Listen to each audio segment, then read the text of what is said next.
So let's talk a little bit about input failure.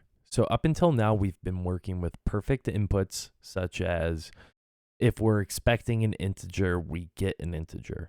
If we're expecting a character, we get a character. But what if we're expecting an integer and we get a character? Well, that can't happen.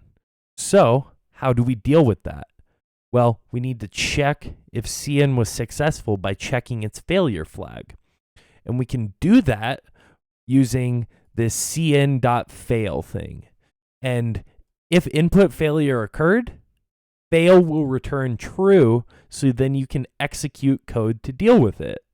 For example, we would do like some input and then we could check if that input failed, we're just going to output failure. So if you see over here, we have like an example program, and let's add some input failure to it. So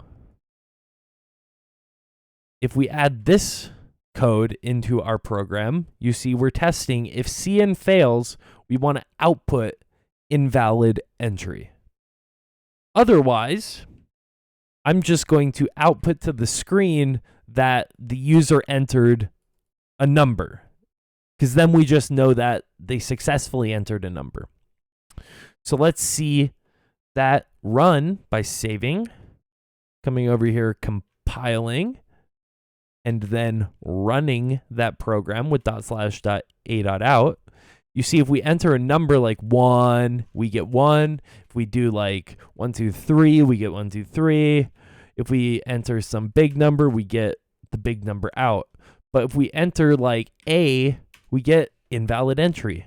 Or if we get B, we get invalid entry.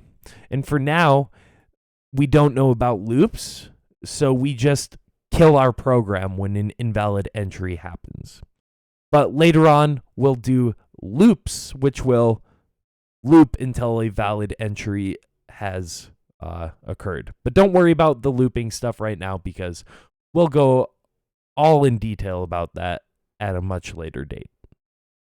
But that's all you really need to know about input failure for now.